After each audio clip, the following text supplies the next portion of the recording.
Ndiaye la santé wax na dëgg la santé avant tout moo jiitu ci lépp nag jar na bàyyi xel voilà surtout aussi santé ndaw yi xale yi dañu bàyyi ci xel bu baax a baax Racky.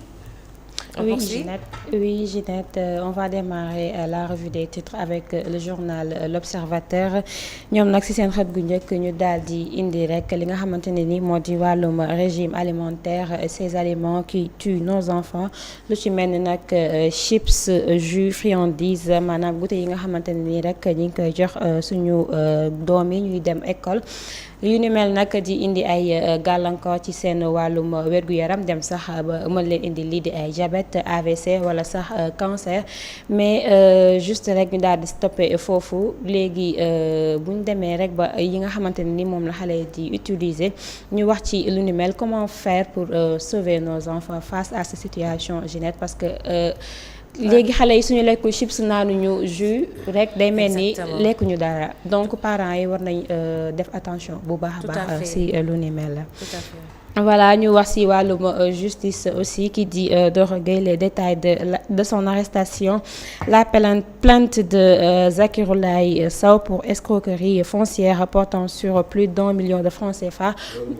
d'un milliard voilà je m'excuse d'1 milliard de francs CFA moom mi nag di Doro Gueye mu amoon nag ab altercation ak ñi nga xamante ne ni maanaam daal dinañ ko teg loxo ci wàllum li nga xam ne moo di suuf kii di Zakiroulaye Sow nag gannaaw ba mu ko porté plainte mais moom rek gannaaw ba mu wuy jee nag mu daal di fësal di mën na joxe lu daal di toll ci ab somme bi nga xamante ne ni bu ko daal di tegee sur table ngir ñu mën ko bàyyi mu daal di dellu këram mais mu mel ni nag lu ne mel jotuta antu ba tey Ginette ñu daal di wax ci journal Le Témoin dialogue national dame justice à la barre du projet chose promise chose faite le président de la République avait promis de tenir des concertations nationales sur la justice elle s'ouvre ce matin à Diamniadio en présence de tous les acteurs et toutes les composantes de notre pays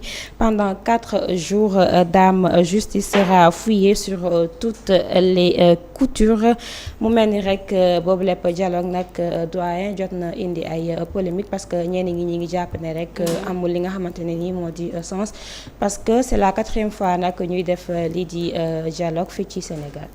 waaw am na ñu ko jàppe noonu.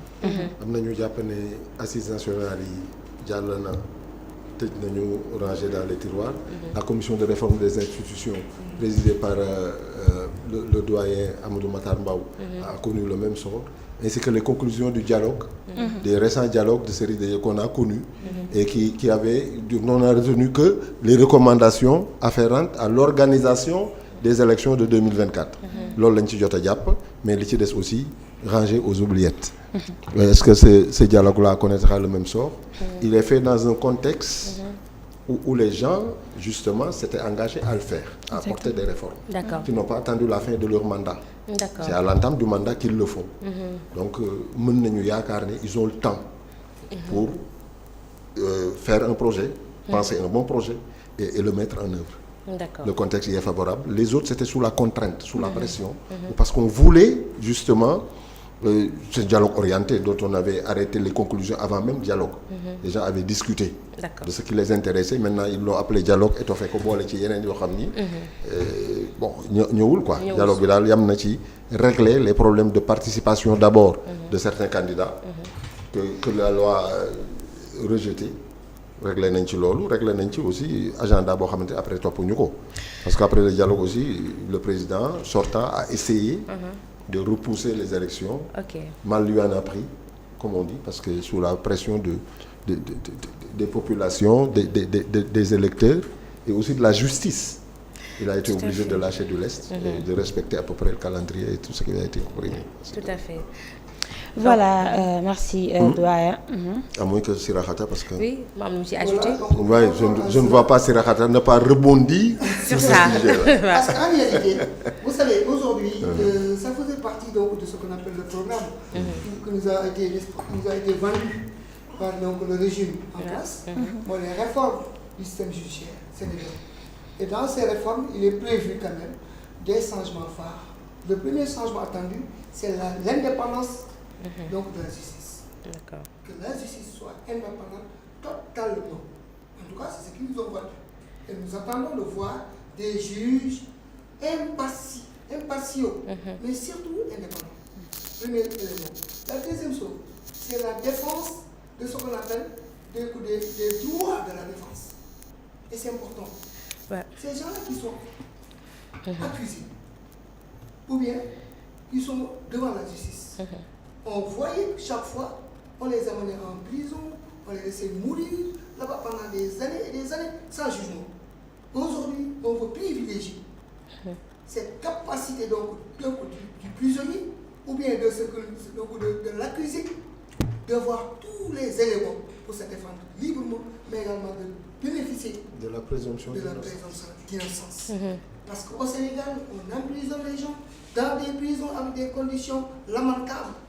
après ñu ne defoo dara. lii nga xam ne jaay nañu ko mooy prison yi dañuy xoolaat les lieux de détention.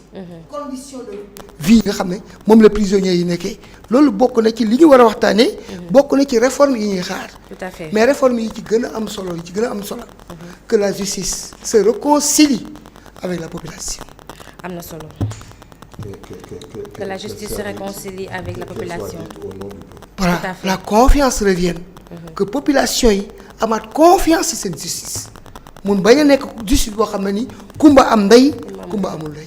loolu daal yaakaar naa ni bu ñu ko réussir à travers ce dialogue vraiment on fera un pas de géant. Quelqu'un disait que c'est au juge de se donner les moyens de son indépendance. Et que l'indépendance du juge ne se décrétait pas. Quand bien même elle est prisonnière, cette justice-là, de l'autorité politique.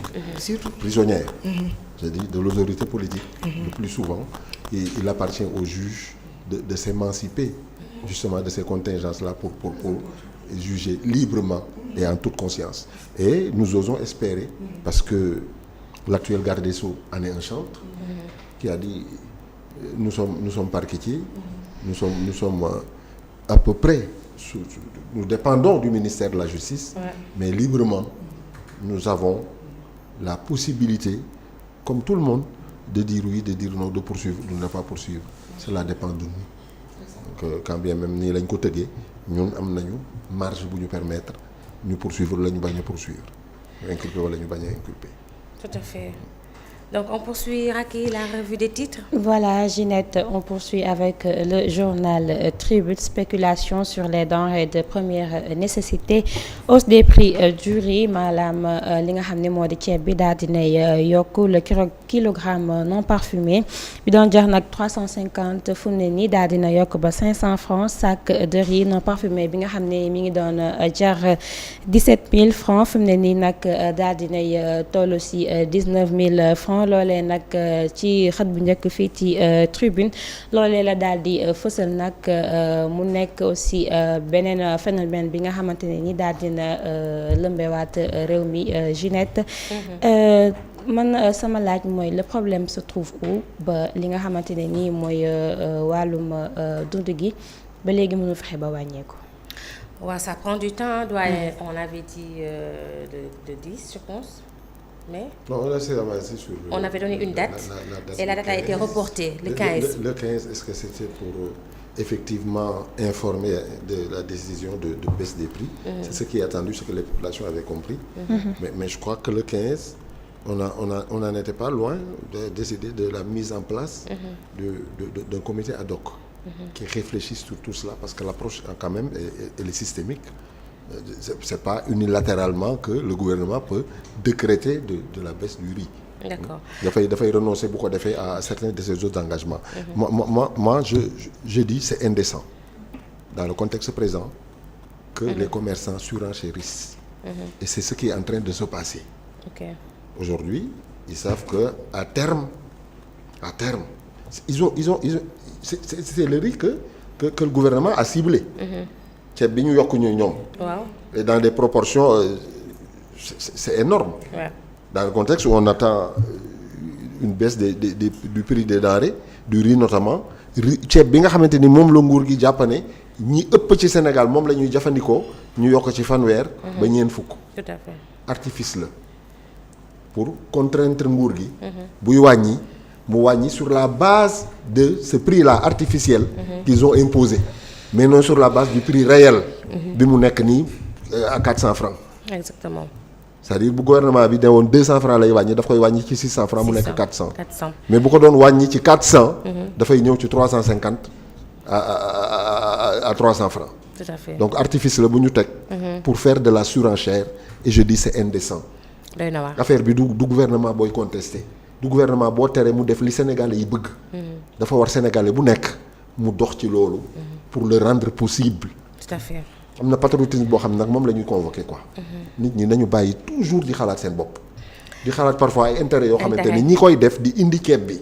di yokk njëkk yi amuñu employé. il n'emploie personne. employé wuñu kenn même comptabilité dañuy wut benn nit bu fay jaar di leen ko defal ñu làmb seen poste fay ko. amuñu employé créé wuñu benn emploi ñoom ñoo waroon a gën a investir ci ceeb bi. ci mbayum ceeb bi. c'est ça le patriotisme. exactement. mais moment bi ñëpp di yaakaar lii réew mi di rêver ci loolu du affaire u Diomaye dina ko def ak du ko def nit ñi ñoo ko soxla. tout à fait. yittee doomu aadama yi la. parce que dañu sonn ba mu yegg foofu. bu ñuy deex pour coono boobu wàññeeku mais nit di xalaat le meilleur moyen de s'en mettre plein les poches on va me dire c'est leur rôle parce qu'ils ont investi leur argent. mais ils n'ont créé aucun emploi malheureusement. en tout cas nekk na lu population yàkkamti bu baax a baax muy ñu wàññi njëgu dund bi parce que vraiment métti na comme ni mu ko waxee woon rek il faut que état bi ak tous les producteurs xam nga secteur privé bi ñu toog autour d'une table trouver des solutions à ça pour que vraiment les décisions puissent être prises le plus rapidement possible. On continue il est actuellement 9h sur la TSTV. Si vous nous rejoignez en cours sachez que yéen ngi ci Teranga Subatel. On continue très rapidement la revue des titres avant d'accueillir notre invité du jour, le médecin-chef monsieur Diouf Racky. On continue. Tribune délibération du tribunal des flagrants délits de Dakar. Abba Diakhaté et l'imam Cheikh Tidiane Ndao en prison jusqu'au 3 juin mu mel ni nag daal di nañ leen tëj lu toll ci juróom-benni weer kaso waaye it daal di leen def amende nag bu toll ci 100 millions loolee nag le procureur daal di sàkku ba tey ci journal Le Soleil. Elinkine département d'Oussouye, une école ghanéenne au cœur du Kassas, vecteur d'intégration. Les enseignements se font dans deux langues maanaam nag ci wàllum anglais ak it français. Cependant le programme dispensé est calqué sur le modèle ghanéen autorisé par le ministère de l'Éducation. Un établissement ouvert à tous les examens se font aussi au Gambie. En Gambie, Emmanuel Ofori nekk nag le petit crack de l'école. Loolee nag journal Le Soleil moo ko daal di fësal ba tey ñu daal di wax ci bés bi le jour. Corruption présumée entre la fille de Mansour Faye et des policiers. Une affaire étouffée. Aïssatou Faye arrêtée avec plus de 25 millions de francs CFA en liquide. Elle propose de fortes sommes d'argent aux deux policiers en service à Kébémer qui encaisse et la libère maanaam nag ñu daal di jël boobu lépp xaalis daal di koy libérer. Mansour Faye saisit les autorités policières. Les deux agents suspendus risquent la radiation maanaam nag ñi ngi risqué li nga xamante ne nii moo di ñu daal di leen radier ci seeni ay fonctions. Des policiers s'étonnent qu'il n'y ait aucune enquête contre la fille. ba tey rek Ginette ñu wutali ci journal Libération. Doro Gueye cueilli hier et placé en garde à vue bu mel ni rek loolu la ñu doon wax léegi Ginette ci kookee di Doro Gueye ñu daal di koy toppee nag ci lu toll ci 1 milliard empoché pour des baux en toc. lu ni mel nag ba tey ci wàllum suuf gi doyen. kii agent kii la. moo Doro Gueye agent immobilier la moom. voilà Doro Gueye moom ci coopérative yi démb wax na ci ba géex. mais chaque jour ça revient. ça revient c'est un problème qui revient tout le temps. xam naa tribunal daal ñoom divorce ak immobilier yi. waaw xanaa dossier yëpp foofu lay tënku quoi foofu lay di kii xanaa ak dorog bi. yooyu lëmbe na dëkk bi. bare na lool tamit jamono yi ñu nekk quoi. en tout cas Doro Gueye moom actuellement coow li bëri na ci moom. c'est une histoire de gros sous rien que les boobu c'est 1,2 milliard.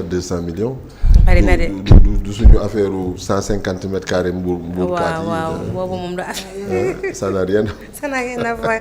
Une en affaire tout cas mu ngi noonu la revue des titres donc Racky merci beaucoup pour toutes ces informations.